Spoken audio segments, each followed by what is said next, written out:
No nonsense gin drinking. All gin, no nonsense. Hello gin lovers, welcome back. I am Bobby Freeman, this is No Nonsense Gin Drinking, and today, my friends, I'm going to bring you a gin which some of my subscribers around the world may not have heard of before. However, this is one that's kind of making waves here in the UK, and I shall give you its name. It goes by the name, quite literally, Newcastle Gin. And for my many subscribers around the world in the, whatever it is, 70 different countries that watch this show, you may or may not have heard of Newcastle. It is a town in the north of England, and they are affectionately known as Geordies. I mean, I imagine at some point that'll become offensive to say that, but as far as I'm aware at the moment, I think I'm okay at the point of recording in saying Geordie, because I know for a fact that Geordies possess something which is quite rare these days. It's called a sense of humour. But all I know is the few times I've been out on a night out in Newcastle, it has been absolutely incredible. What a good time is to be having in Newcastle. It's just, there's something in the air. I'm not sure what it is, but it makes people have a very good time, and I enjoy it very much. So I'm very, very much I'm hoping they've taken some of that stuff that's in the air and put it into this bottle, because in which case it's going to be awesome. So then we're going to have a look and see what they say for themselves on the website. However, I must just say, my regular viewers to this show know that I always like to do the accent from where the gin is from, and most of the time I think I do an okay job. However, the Geordie accent, the Newcastle accent, for some reason has not quite infiltrated its way into my brain, and I'm very, very bad at it. However, me being bad at something doesn't necessarily mean I won't give it a crack. So I'm going to give it a go, but please just be aware, if you don't know what a Newcastle accent is, then it's probably nothing like this. Newcastle Gin is made in Newcastle's only distillery, man. Just feet from the ancient city wall of Gallowgate behind St James's Park, man. Just so you're aware, and in case you're confused, Geordie people tend to say the word man at the end of every sentence. So I'm just sort of putting it, well, maybe not every sentence, but I'm doing it just to sort of compensate for the awful Geordie accent I'm doing. Every drop is lovingly handcrafted over 72 hours and taken to bottling strength using highly purified Newcastle water, man. Oh God, oh, this is so bad. Okay, I think that's officially the worst accent I've ever done on this show, possibly the worst Geordie accent ever performed anywhere in the history of the world. So at least I've achieved something there. Okay, I'll put you out of your misery and just do the rest of it in my normal accent. So it takes over 72 hours for us to lovingly create our light floral gin using a combination of age-old distilling techniques, including maceration and vapor infusion, two of my favourite techniques, through a 450-litre traditional copper pot still with our vapor botanical basket. Vapor botanical basket, no, that's just as bad. Our original London dry gin with subtle notes of juniper, sumac, orange peel, Iranian hibiscus, and rose petal and coriander. Gold medal award winner in the 2020 World Gin Awards. Well, my friends, that sounds damn good to me. So I say there's nothing left to be done but crack open the bottle and see what the bugger's like. So we've got one of these things on the top, which usually is a bit tricky, but I think it's less tricky than usual. I thought so. Beautifully come off there, beautifully pulled off. Now then, is there a cork in there? Let me just, I can't actually tell if it's a cork or a screw top. I'm going to go for it. Here we go. So it's the first ever, I think it's the first ever Newcastle or the Geordie cork test. The Geordie cork test, man. So we'll go for a squeak. Oh, a very low, dull and humming, so more of a hum, I'd say. Almost at the point of sounding like a fart, which I like very much. So anyway, we'll go for the full pull. Here we go. Oh, nice work on the cork. I tell you what, these Geordies clearly know how to make a cork. That's an excellent cork test with a very pleasing hum as well. But of course, it doesn't matter. It's just a bit of fun. So then, I'm looking forward to getting a good old sniff of this, because this seems like a very simple gin to me. And we all know the best gins on this show, and the ones that I appreciate most, and a lot of my subscribers appreciate the most, are the simple ones, and how they hone those flavours in just a tiny microscopic way. So, nostrils are going quite literally in. Here we go. Oh, this smells like a good one. Now then.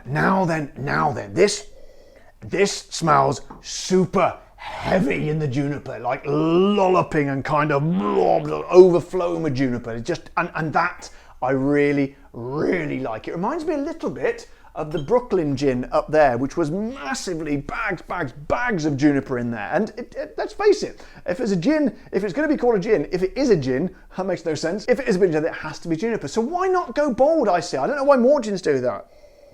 Oh, I'm not discerning a massive amount of other flavours because, as I say, they were quite kind of, you know, the usual sort of core flavours. So I'm just quite interested to see how they've used them. It reminds me a little bit maybe of the number 3 in its simplicity as well. And we all know that was my best gin of 2020 something. 2020, I think. Go and watch that video. I'll put a link to it. Anyway, let's make a little gin und tonic, shall we? It said it was 40%, didn't it? So let's have a look there.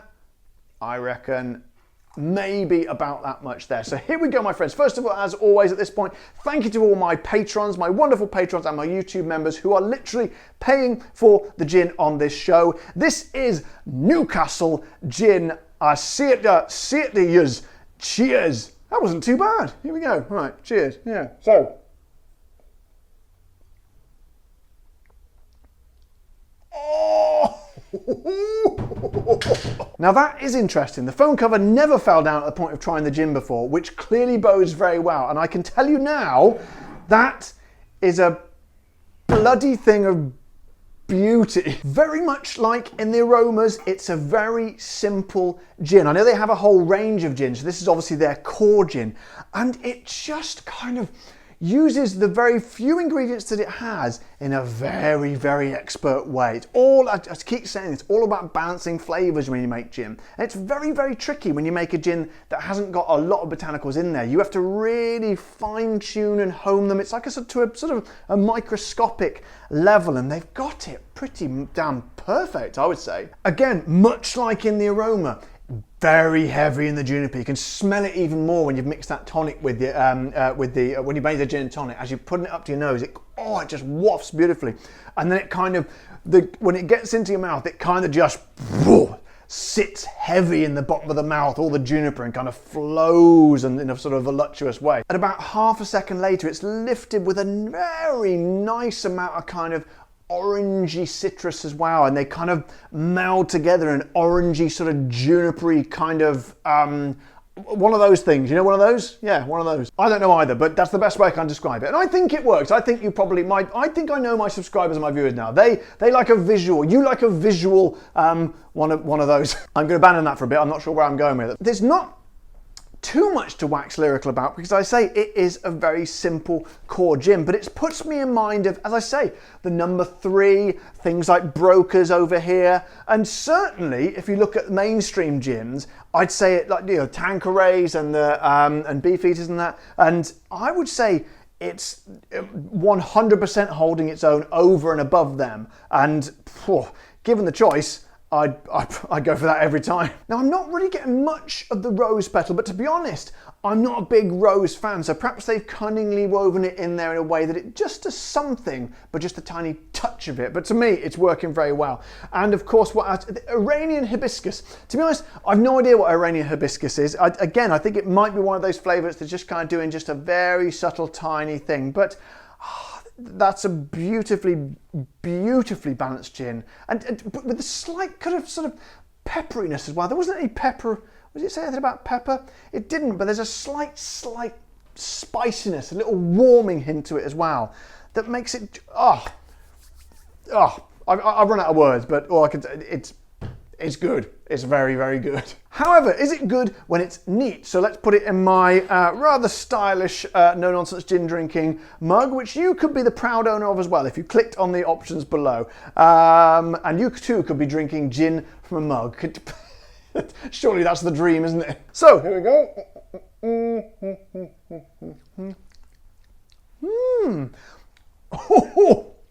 It kind of ups the that spicy element of it comes through a little bit more, but as always, it'll be no surprise to everyone, I think this is most definitely a gin and tonic gin, made to be a gin and tonic. The neat gin drinkers out there would quite like it. It tastes a bit stronger than 40 as well when you have it neat, but I reckon that is a solid gin and tonic gin every day. However, my friends, this is clearly an expertly crafted gin. However, is all this expertise going to cost you a little bit more to buy. Well, I have bloody good news. Once more, my friend, the perfect price for gin, which is not a mainstream gin.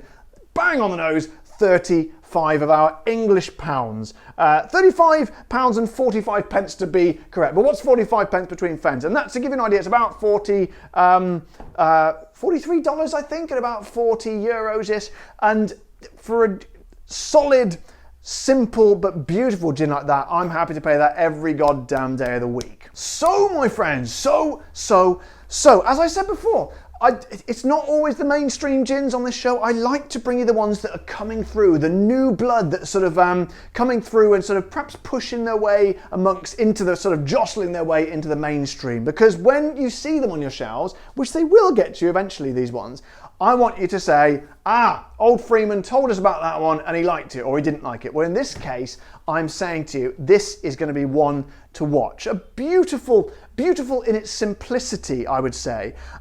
Just doing everything right. Not doing massively crazy and weird and wonderful things, but doing everything small, beautiful, and absolutely right. So I say to my friends at the Newcastle Gin Distillery, and that bastard that's honking his horn outside, I say to you, keep up the good work. So guys, hope you've enjoyed this video today. If indeed you did, if you were transported to a new level of pleasure to which you have never known before, please don't forget to express this by pressing the like button, pressing the subscribe button, and indeed if you would like to support me, if you were so kind to support poor old Freeman to fix my leaky roof here, please head over to my Patreon page and sign up to be one of my supporters, or indeed click the join button below this here video. But until next time guys, you all know the drill. Take care, stay safe, thank you to all my patrons and members, and keep drinking the gin.